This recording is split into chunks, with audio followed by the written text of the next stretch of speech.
Et pour poursuivre la discussion sur ce reportage, je suis avec Daniel Senovilla Hernandez. Bonsoir. Bonsoir. Vous êtes chercheur au CNRS. Vous avez travaillé sur la question du retour des migrants dans leur pays d'origine, mais aussi sur la perception qu'ont les migrants sur leur propre exode. Vous nous ferez part dans un instant de votre expertise. Mais d'abord, on va retrouver à Abidjan le réalisateur du documentaire que l'on vient de voir, Yacine Sio. Yacine, bonsoir. On a envie pour commencer d'en savoir un peu plus sur les coulisses de ce tournage. Est-ce que vous avez eu du mal à entrer en contact avec les personnes que l'on voit dans le reportage? Est-ce que c'est dur de faire parler ces migrants de retour et d'un sujet aussi délicat? Bonsoir.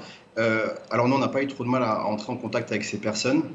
On avait déjà un petit peu travaillé sur la question de la migration il y a quelques années. On avait fait parler en fait Ralifa, un maudit qu'on avait rencontré à Dalois.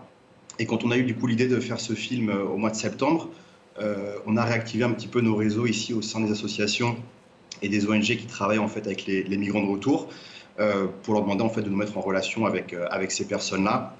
Et j'ai aussi activé ou demandé à des proches ici en Côte d'Ivoire de mettre en relation avec des personnes de leur entourage qui seraient concernées. On a vu que... Je dis ça parce que... Pardon, Allez-y. allez-y. Non, parce que la Côte d'Ivoire en fait est un pays de migration, je tenais quand même aussi à le dire, d'immigration d'abord, où il y a des millions de personnes là sur région qui viennent travailler et vivre ici en Côte d'Ivoire, mais c'est aussi une terre de départ. Et dans les classes populaires, ici en Côte d'Ivoire, tout le monde ou presque connaît quelqu'un qui est soit parti ou qui a envie de partir ou qui est rentré. Donc quand j'ai demandé en fait à ses amis de me mettre en relation, ça a été assez facile et j'ai rencontré, je pense, une trentaine de migrants de retour et une dizaine ont accepté de témoigner. Pardon. Vous venez d'évoquer les classes populaires. On a vu dans votre reportage qu'il y avait aussi bien des femmes que des hommes qui tentaient de rejoindre l'Europe. Est-ce qu'il y a un profil type de migrant qui veut tenter sa chance là-bas? Oui, il y a de plus en plus de femmes. Il y a 10 ans, c'était plus ou moins trois quarts. En fait, il y avait trois quarts d'hommes et un quart de femmes. Aujourd'hui, on est plus sur du deux tiers, un tiers. Donc, le profil se féminise pas mal des candidats au départ. Un profil type, je dirais que non. En revanche, il y a quand même beaucoup de critères communs, à commencer par l'âge. C'est des gens en général qui ont entre 20 et 30 ans. Le niveau d'éducation aussi, puisque c'est des personnes qui ont un niveau d'instruction assez faible. 80% des migrants qui partent de Côte d'Ivoire ont plus ou moins un niveau secondaire ou inférieur. Ce sont des gens qui habitent dans les villes, aussi en général qui partent. Mais le vrai dénominateur commun à toutes ces personnes, c'est essentiellement un mal-être, une frustration par rapport à une situation ici en Côte d'Ivoire qui les pousse à partir. Alors vous nous direz un peu plus tard ce que sont devenues les personnes que vous avez rencontrées pour faire ce documentaire. Mais d'abord, je me tourne vers vous, Daniel Senovilla Hernandez. On vient de voir cet accueil que réservent les amis, les familles à ces migrants de retour chez eux. C'est assez consternant, pas surprenant pour vous justement qui avez déjà étudié le phénomène? Tout à fait. En réalité, je trouve des éléments d'explication à cette stigmatisation de ces personnes qui sont de retour, qui sont liées aux imaginaires voilà, qui vont associer migration et réussite de façon quasiment absolue. Donc c'est quelque chose qu'on a pu étudier récemment dans le cadre d'un projet qui s'appelle Message sur l'expérience migratoire, qui était voilà, la suite de notre projet intitulé Migration positive.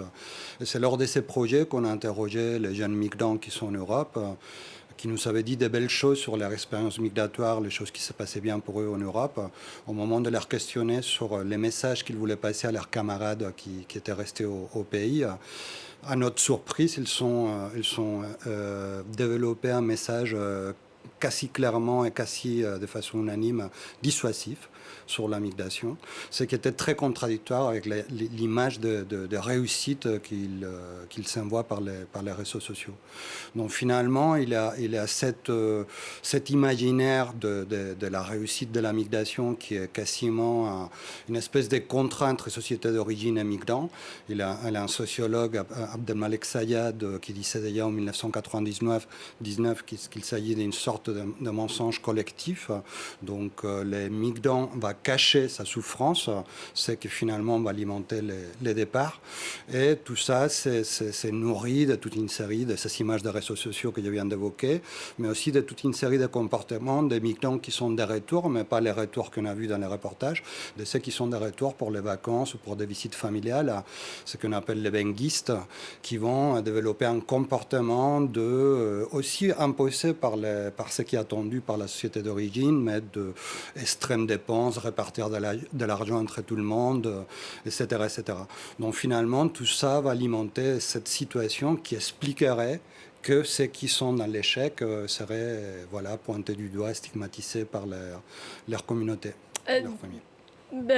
Yacine, Daniel Senobière-Hernandez parle de migrants qui tentent de cacher leur souffrance. En l'occurrence, ceux que vous avez rencontrés, eux, n'ont pas caché leur souffrance à leur famille et malgré tout, ils ont été rejetés. On comprend que c'est très difficile pour eux de recoller les morceaux avec leur famille. Certains y arrivent quand même. Ils sont aidés. Comment ça se passe? Ça prend du temps? Oui, ça prend du temps. Donc, quand ils arrivent ici, en général, ils sont vraiment cassés psychologiquement. Ils sont aussi en détresse financière, hein, ils reviennent sans argent. Et ça prend beaucoup de temps et il y a assez peu d'aide. Hein. Il y a quelques rares ONG qui les épaulent. Il y a une fondation italienne d'ailleurs qui nous a aidés, nous, à rencontrer certains migrants de retour qui s'appelle l'AFSI, qui cherche aussi à les former pour qu'ils puissent ensuite développer ce qu'on appelle ici des activités génératrices de revenus et avoir soit un petit restaurant, un salon de coiffure, une petite boutique pour se relancer dans la vie. Mais il n'y a pas grand monde au retour. C'est-à-dire qu'en général, il y a un chercheur qui dit dans le film, la démarche elle est collective pour partir. Ensuite, la responsabilité de l'échec, elle est individuelle. Et donc, on vit un peu son mal-être tout seul. Et c'est vraiment le temps qui fait la différence. Pourquoi les migrants, Daniel Senobière-Hernandez, sont si mal informés sur ce qui les attend? Puisque vous dites qu'on essaye finalement de cacher la vérité et que finalement les personnes qui veulent partir manquent d'informations sur ce qu'elles vont vivre lors de leur parcours migratoire? Complètement, c'est vraiment, je pense que vous soulignez un aspect fondamental de cette question sur les différents enjeux liés à l'aventure migratoire. C'est le manque d'informations des gens au départ. C'est une des questions qu'on a posées aux personnes qu'on a rencontrées sur le terrain lors de cette enquête. Et puis, on a découvert que de façon unanime, ils disaient, voilà, on voudrait aller en Europe par avion, mais en même temps, ils ne savaient pas tous les enjeux, toutes les conditions qui impliquaient, il faut le dire aussi, la quasi-impossibilité actuellement d'obtenir un visa pour venir par les voies régulières. Donc finalement, les départs se produisent de façon parfois même hasardeuse. Parfois, il y a une préparation, bien entendu, mais finalement, on peut partir sur un coup de tête, par une opportunité qui va émerger dans la vie, un copain qui va convaincre, qui va financer une partie du voyage, une opportunité qui se présente. Donc en général, la plupart des migrants, même s'ils ont entendu parler de danger de la route, de personnes qui vont se noyer dans la Méditerranée, finalement, ils ont très peu de connaissances sur ce qui va se passer concrètement et surtout sur les enjeux juridiques qu'ils vont retrouver s'ils arrivent en Europe, quelles sont les opportunités d'avoir une existence une fois qu'ils vont attendre les continents, c'est qu'ils arrivent à le faire. Yacine, les personnes que vous avez interrogées évoquent du bout des lèvres les souffrances qu'elles ont endurées lors de leur parcours, notamment lorsqu'elles se sont retrouvées coincées en Tunisie ou en Algérie. Est-ce qu'on peut en savoir un peu plus sur ce qu'elles ont vécu exactement? C'est ce que disait un petit peu monsieur sur le plateau, c'est tous les dangers, les risques à la fois de la route migratoire au Sahel, mais aussi une fois arrivé en Afrique du Nord. Donc c'est une galerie de l'horreur en général. Pour les femmes, c'est des violences sexuelles tout au long du parcours. Jeanne d'Arc, que vous avez vu du coup dans le film, la dame qui prépare à manger qui est aux côtés de sa mère, elle a été vendue en Tunisie. Et la plupart des hommes, ça vaut aussi pour certaines femmes, sont traqués par la police, soit algérienne, soit tunisienne, rackettés aussi, téléphone, chaussures, vêtements et argent évidemment, et sont assez régulièrement emprisonnés. À peu près tous les personnages que vous avez vus dans le film ont fait de la prison en Tunisie ou en Algérie à un moment donné, parfois pour des jours, parfois des semaines, parfois des mois, à 100. Ils étaient une centaine de Ouest-Africains enfermés dans des petites cellules avec juste une toilette et un repas par jour, sans accès ni à un juge, ni à un avocat, ni à leur téléphone. Et à côté de ça, évidemment, il y a tout le racisme du quotidien qui existe. Les trois petits jeunes que vous avez vus à la fin de mon reportage, eux se sont fait jeter des cailloux par des enfants tunisiens et se sont fait cracher dessus par des enfants algériens. Et le but, évidemment, n'est pas de montrer du doigt les citoyens de ces pays-là, mais c'est vrai que le racisme que les migrants ouest-africains subissent en Afrique du Nord est catastrophique à ce stade. Et est-ce que je peux juste ajouter quelque chose peut-être par rapport à ce que le monsieur disait sur les connaissances de la route, des dangers de la route? Allez-y, allez-y. Oui, nous on a été surpris, et mon objectif, j'ai pas envie de contredire monsieur, mais nous on a été assez surpris par le niveau de connaissance qu'avaient les personnes, en tout cas ils nous ont dit qu'ils savaient à quoi s'attendre en partant, et c'est aussi pour ça que d'ailleurs ils partent avec plein de bénédictions. C'est qu'ils connaissent les dangers de la route, ils savent qu'il peut y avoir de l'enfermement, ils savent qu'il peut y avoir des violences sexuelles pour les femmes, ils savent d'ailleurs qu'ils risquent aussi le sacrifice ultime, à savoir la mort, puisqu'ils connaissent les risques de traverser la Méditerranée, mais ils sont persuadés que justement grâce à ces bénédictions, il y aura une forme de bonne étoile qui va veiller sur eux. Mais la vraie découverte, c'est le degré de calvaire qu'ils vivent en fait, tout au long de la route et au quotidien. Mais sur le degré de connaissance des dangers, moi j'ai quand même l'impression que c'est assez su. Et on a fait ici une sensibilisation avec des migrants de retour dans un collège, ici dans un quartier populaire d'Abidjan. Et donc les migrants de retour, on dit tout ce qu'ils avaient vécu à la fois sur la route migratoire, mais aussi en Afrique du Nord pendant des années, tout ce que j'ai cité tout à l'heure. Et à la fin, ils ont quand même demandé aux jeunes collégiens, qui étaient une centaine, qui, en connaissance de cause, auraient toujours envie de partir. Et sur la centaine de collégiens qui étaient là, il y a des dizaines et des dizaines de mains qui se sont levées en disant « même si je sais ça, ça restera mieux que la vie ici ». Aucun discours, Daniel Senovia Hernandez, ne peut dissuader ces migrants de partir?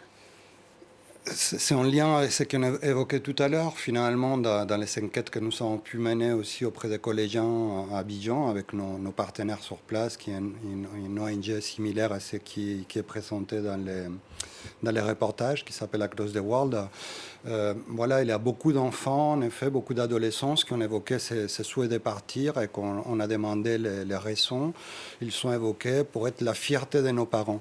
Donc il y a finalement cet imaginaire, cette fixation, la migration, quasiment, je dirais, comme ascenseur social, preuve de reconnaissance qui est très, très enracinée. Et finalement, ça mène à que malgré la connaissance, comme il est dit, parce que c'est vrai que c'est évoqué la connaissance des dangers sur la route. Après, cela n'empêche pas que beaucoup d'entre eux se fassent arnaquer par des réseaux de passeurs avec des promesses pour arriver en Europe et en une situation de blocage dans les pays d'Afrique du Nord, comme c'est montré dans les reportages. Nous, en effet, on a pu interviewer aussi une dizaine de migrants de retour. Dans notre enquête, les témoignages sont en confirmation de ce qui est montré dans les reportages, des personnes, beaucoup de femmes en effet, qui ont été vendues pour travailler comme des esclaves domestiques à des familles tunisiennes. Et puis au bout d'un certain temps, quand ils peuvent être libérés, évidemment, on les confisque leur passeport pendant toute la durée de ce travail qu'ils doivent faire gratuitement. Et quand elles sont libérées, finalement, elles se trouvent bloquées dans ces pays, notamment en Tunisie, parce qu'il y a des pénalités établies par la loi qui empêchent les départs pour les personnes qui sont en situation irrégulière, qui ont dépassé la durée de leur visa de court séjour. Donc finalement, il a toute une série d'éléments. Il a une connaissance des risques, du danger de mourir qui est maintenant connu par les personnes, mais on ne connaît pas vraiment les rouages de ce qu'il faut faire pour mener sa route jusqu'au bout. Et vous évoquez ces mineurs qui veulent faire la fierté de leurs parents. Il n'y a vraiment aucun moyen d'entrer en Europe par voie légale? Il n'y a pas de bourse, par exemple? Oui, il a quelques voies d'immigration régulières, mais c'est vrai qu'à partir du traité d'Amsterdam de l'Union européenne de 1999, qui a marqué le passage de l'immigration et l'asile comme compétence législative communautaire, il a eu un verrouillage progressif des voies d'immigration régulières. Et actuellement, il y a en effet très peu d'opportunités, ou très ciblées sur certains profils. Il y a le regroupement familial, bien entendu, mais il n'y a pas tout le monde qui a un conjoint ou qui est mineur de 18 ans et qui a un parent qui est résident légal en Europe. Il y a aussi évidemment la migration d'élite, c'est-à-dire il y a les personnes qui peuvent venir dans les programmes d'accueil d'étudiants universitaires, les passeports talents, c'est-à-dire les personnes qui sont fortement formées, mais finalement, on va dire la personne lambda, Monsieur tout le monde, finalement, il va être obligé, s'il veut venir en Europe, à emprunter les voies d'immigration irrégulières. Et pour les mineurs, c'est la même chose. Finalement, les mineurs, c'est une des catégories qui vont être tolérées quand ils arrivent aux frontières européennes. Il y a la Convention internationale des droits de l'enfant qui oblige aux États à prendre en charge ces mineurs qui sont non accompagnés de ses parents jusqu'à leur majorité, mais ça ne leur permet pas de prendre un avion et de venir régulièrement parce qu'ils sont mineurs. Ils doivent d'abord prendre la route de migration irrégulière. Une fois qu'ils sont en Europe, ils auront une opportunité d'être pris en charge s'ils sont reconnus mineurs. Mais ça, c'est notre histoire. Yacine, on a envie de vous demander ce que fait le gouvernement ivoirien, en l'occurrence, puisque là on parle de la Côte d'Ivoire, pour protéger sa population, protéger ces jeunes, ces hommes, ces femmes qui tentent leur chance en Europe, pour les dissuader en tout cas de partir. Bon, déjà, si je peux répondre sur qu'est-ce qu'ils font pour ceux qui reviennent, peut-être juste un petit mot aussi. Déjà, c'est un petit peu compliqué parce que c'est ces gens qui rentrent en dehors un peu de tous les radars. Donc, il n'y a pas vraiment de programmes spécifiques qui sont mis en place pour les aider. Ils sont greffés à des programmes existants d'aide à la jeunesse, par exemple, parce que ça serait évidemment un petit peu compliqué, même politiquement, d'aider ces jeunes qui sont partis. Alors même qu'il y a des difficultés au sein de la jeunesse ici, ça pourrait créer des frustrations, des jalousies. Et pour répondre à votre question sur que fait le gouvernement pour essayer de les aider à rester ici, concrètement, ils essaient de développer les opportunités d'emploi qui, quand les officiels ivoiriens nous parlent, nous les journalistes nous disent c'est le seul moyen de retenir notre jeunesse qui part, c'est de leur trouver de l'emploi. Donc il y a toute une politique d'aide à la jeunesse qui a été lancée ces dernières années ici en Côte d'Ivoire, qui va de l'obtention du permis de conduire gratuite à des formations dans tous les petits métiers que je mentionnais tout à l'heure de l'économie informelle, que ce soit salon de coiffure, restauration, encore une fois, de la mécanique, ouvrir son propre cyber, etc., pour faire en sorte que justement les jeunes ne veulent plus partir. Daniel Senovia Hernandez, vous sentez de la part des pays africains qui ont des populations candidates à l'exil une tentative pour les retenir depuis quelques années ou pas du tout ? Je pense qu'au niveau des autorités, il n'y a pas vraiment de programme pour incentiver qu'il ait une existence, qu'il ait une possibilité d'avenir, parce que finalement, ce qui est évoqué par beaucoup de candidats à l'immigration, c'est l'absence d'opportunité d'avenir qui motive les départs en migration. Il y a la question aussi qui est évoquée dans les reportages et qui est intéressante des situations familiales, des projets familiaux, qui a été évoqué par M. Bamba, me semble-t-il, les collègues universitaires. Et là, c'est intéressant aussi parce que nous, dans nos enquêtes, on retrouve beaucoup de jeunes, beaucoup de mineurs qui évoquent aussi des conflits familiaux. Comme cause de leur départ, notamment dans des contextes polygamiques, des enfants qui ne sont pas vraiment leur place dans ces milieux familiales et qui partent de ces faits. Et en effet, tous ces jeunes, une fois qu'ils sont retournés, ils vont se retrouver dans cette situation d'exclusion. Il y a la question aussi qui apparaît dans les reportages des programmes de l'OIM, de l'Organisation internationale des migrations. Donc, dans nos enquêtés, il y a certains qui ont à l'instar de ce qui a été évoqué dans les reportages, on évoquait aussi l'absence de vraiment d'aide ou les retards très importants. Un de nos enquêtés évoquait 4 ans de temps pour avoir l'accès à une aide. Donc finalement, on est dans une situation qui peut provoquer aussi dans ces migrants retournés, c'est un petit peu ce qu'on voit vers la fin du reportage, ces 3 jeunes qui, malgré les difficultés qu'ils ont vécues sur la route, la violence qu'ils ont expérimentée, ils sont prêts à repartir. Il y a une étude qui est assez ancienne du Service social international italien sur une population de mineurs albanais, dans un autre contexte géographique, qui avait été rapatriés de façon forcée en Albanie avec un programme de réinsertion dans les pays, etc. Et cette étude montrait qu'il y avait plus de 2 tiers qui avaient récidivé dans un nouveau parcours migratoire au bout d'un certain temps. Et justement, on vous retrouve, Yacine, pour prendre des nouvelles des personnes que vous avez rencontrées au cours de ce reportage. Que deviennent-elles aujourd'hui? Vous avez tourné en janvier, février, 3-4 mois plus tard. Elles en sont où? Euh, alors, la première personne qu'on voit, c'est Haruna Karamoko, hein, ce migrant dont on voit juste le visage qui est revenu d'Alger par l'OIM. Lui, il a commencé par aller se recueillir quand même sur la tombe de sa copine qui était décédée, il le dit dans le reportage. Et il a retrouvé un petit boulot maintenant au sein d'un marché ici à Abidjan. Il grouille, comme il dit lui-même, ça veut dire qu'il se débrouille au jour le jour, mais que si l'occasion se présente, il repartira. J'ai eu Jeanne d'Arc au téléphone il y a quelques heures. Et Jeanne d'Arc a réussi entre-temps à ouvrir un petit restaurant. Jeanne d'Arc, c'est celle qu'on voit qui cuisine pour ses enfants dans une cour à côté de sa mère. Elle a pu ouvrir un restaurant. Elle tenait à ce que je le dise aussi à l'antenne aussi aujourd'hui. Elle a le sentiment d'avoir racheté sa dignité et d'avoir brisé la malédiction d'une certaine manière. Il y avait aussi Marie, qu'on voit confectionner des produits cosmétiques chez elle dans son petit atelier. Marie est une battante. Je l'ai eu aussi au téléphone et elle continue de se battre pour son fils et elle continue de se former aussi pour pouvoir demain créer des shampoings, etc.